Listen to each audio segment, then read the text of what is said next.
Hello friend, आज के session में हम लोग देखेंगे pedagogy, Hindi pedagogy most important question है। तो चलिए क्लास को स्टार्ट करते हैं। क्वेश्चन नंबर फर्स्ट आप लोग के स्क्रीन पर आ चुका है और बताइए पेडागोजी अगर मैं बात करूं तो 15 नंबर्स के लिए आते हैं। कंप्रिहेंशन आपके 15 नंबर्स के लिए आते हैं और इसमें 15 नंबर्स पेडागोजी आती है हिंदी की। तो क्वेश्चन नंबर फर्स्ट आ चुका है, मौन वाचन किस रचना के लिए उपयुक्त है? राइट आंसर क्या होगा यहाँ पे? इसका second is the correct answer होगा निबंध के लिए। ठीक है, कविता में तो आप बोलते हैं, नाटक में भी और कहानी में, लेकिन निबंध आप जब लिखते हैं तो उसमें क्या करते हैं, मौन वाचन किया जाता है। तो right answer second. Next question का आंसर बताइएगा। चौमस्की के अनुसार मानव मस्तिष्क में स्थित नियमों का समूह कहलाता है। चौमस्की के अनुसार मानव मस्तिष्क में स्थित नियमों का समूह कहलाता है। तो क्या कहलाता है? इसका राइट आंसर क्या होगा? सार्वभौमिक व्याकरण कहलाता है। वेरी वेरी इंपॉर्टेंट क्वेश्चन है और ये क्वेश्चन से बार बार रिपीट हुए हैं और ये आने के बिल्कुल चांस है एग्जाम्स में। अगर मैं बात करूं तो second is the correct answer होगा। नेक्स्ट क्वेश्चन की तरफ मूव करेंगे हम। ठीक है, नेक्स्ट क्वेश्चन आ चुका है। एक भाषा एक सामाजिक संकल्पना है। इसमें यह विचार सम्मिलित है कि भाषा डैश। ठीक है, तो भाषा किस तरह से है आपका? इस क्वेश्चन का आंसर दीजिए। ये भी इंपॉर्टेंट क्वेश्चन है और ये भी रिपीट होंगे क्वेश्चन, बार बार रिपीट होने वाले जो क्वेश्चन रहते हैं वही मैं करवाती हूँ। ऐसा नहीं कि बिना एग्जाम्स का मैं करवाती हूँ क्वेश्चन।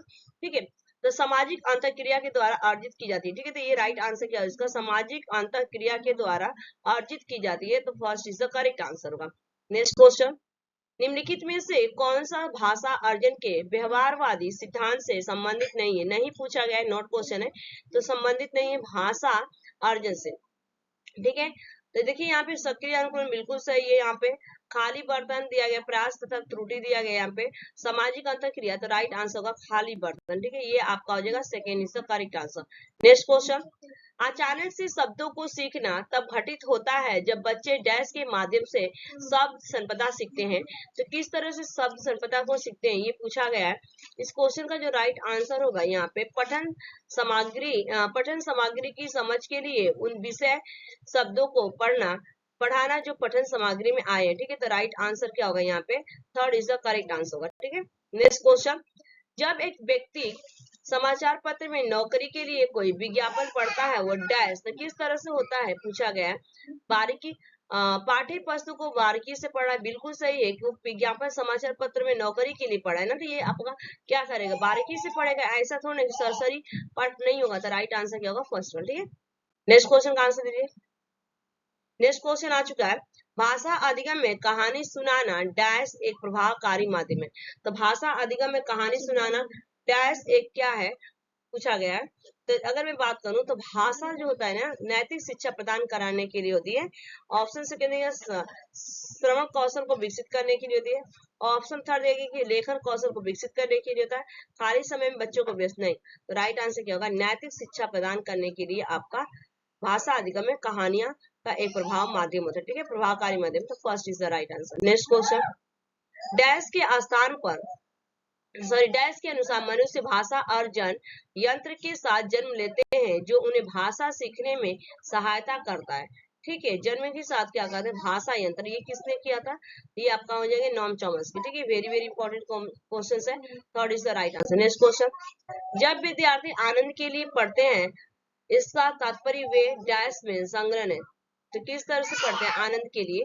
तो राइट आंसर क्या होगा यहाँ पे? सरसरी दृष्टि से पढ़ते हैं। जैसे आप कोई पोयम पढ़ लिए, स्टोरी पढ़ते हैं ना मैगजीन में, तो ये आप क्या करते हैं? एक सरसरी निगाह से हेडलाइन जो होती है न्यूज़पेपर पढ़ते हैं। नेक्स्ट क्वेश्चन आ चुका है, निम्नलिखित में से कौन सा वाइगोत्स्की के सामाजिक सांस्कृतिक सिद्धांत से संबंधित नहीं है? नॉट क्वेश्चन है, नहीं संबंधित है। सामाजिक अंतःक्रिया बिल्कुल है, सहायता करना बिल्कुल है यहाँ पे, समीपस्थ विकास का क्षेत्र बिल्कुल है यहाँ पे, लेकिन भाषा अर्जन यंत्र का नहीं है। तो राइट आंसर क्या होगा? Fourth is the correct answer. Next question, भाषा का अस्तित्व विकास के डैश के बाहर नहीं हो सकता है। तो भाषा का जो अस्तित्व होता है विकास डैश के बाहर नहीं हो सकता है। तो इस क्वेश्चन का क्या राइट आंसर होगा? तो किसके? समाज से बाहर नहीं हो सकता। ठीक है, समाज से बाहर नहीं, तो first is the right answer. Next question, संदर्भ में व्याकरण का शैक्षिक निहितार्थ पूछा गया है कि संदर्भ में व्याकरण का शैक्षिक निहितार्थ क्या है।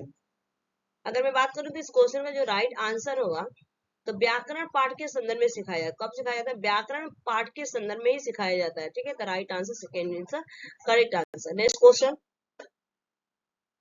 प्राथमिक स्तर पर भाषा शिक्षण का उद्देश्य नहीं है, पूछा बच्चों को, ठीक है। प्राथमिक स्तर पर भाषा शिक्षण का उद्देश्य नहीं है, तो क्या उद्देश्य नहीं है, नॉट क्वेश्चन पूछा गया, ठीक है, ध्यान दीजिए, नॉट क्वेश्चन। तो राइट आंसर क्या होगा, तो नीचे चलते हैं, मातृभाषा की लिपि का पहचान कराना बिल्कुल सही है, मौखिक अभिव्यक्ति का अवसर देना बिल्कुल सही है, अक्षरों की बनावट के प्रति सचेत करना बिल्कुल सही है, लेकिन व्याकरण नियमों को कंठस्थ कराने ये आपका नहीं होगा, मेमोराइज नहीं करवाना है, रोट लर्निंग नहीं करवाने पर हमें जोर देना है। तो राइट आंसर क्या होगा, लर्निंग विदाउट बर्निंग होना चाहिए, ठीक है, बर्डन नहीं चाहिए। नेक्स्ट क्वेश्चन, व्याकरण भाषा के व्यवहारिक विश्लेषण है, यह कथन किसका है, व्याकरण भाषा का व्यवहारिक विश्लेषण है, यह कथन किसका है, तो राइट आंसर होगा डॉक्टर स्वीट का, ठीक है, doctor sweet is the third is the right answer.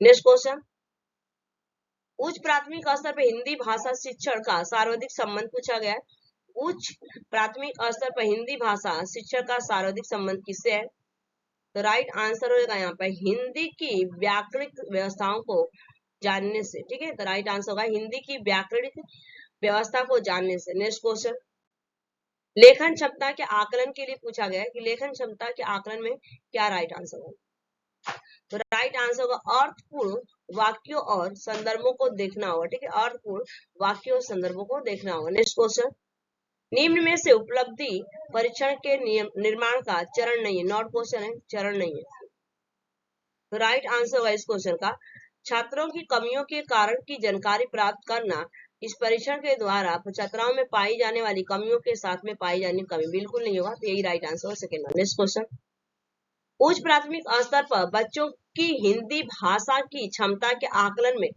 प्रकारिक परक पक्ष पर बल देने का आशय क्या है, ठीक है, तो आशय क्या है, भाषा प्रयोग पर बल देना, भाषा के कार्यों को बढ़ावा देना, भाषा प्रयोग का पक्ष बताना, भाषा कार्यों की सूची बना, तो राइट आंसर होगा भाषा प्रयोग पर बल देंगे, ठीक है, तो right answer first is the correct answer होगा, भाषा प्रयोग पर क्या करेंगे, बल देंगे, ठीक है।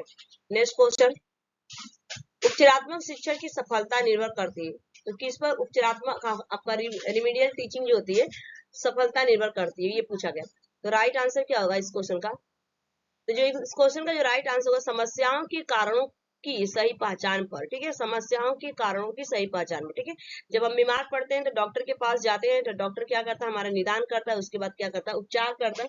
निदान का मतलब कि पूछता है डॉक्टर आपको कौन सी बीमारी है, अगर आपको सर्दी है, जुकाम है, खांसी है, बुखार है, सर दर्द है, तो उसके अकॉर्डिंग आपको डॉक्टर क्या करता है, प्रिस्क्रिप्शन करता है, दवाई देता है वहां पे, तो right answer third is the correct answer, ठीक है।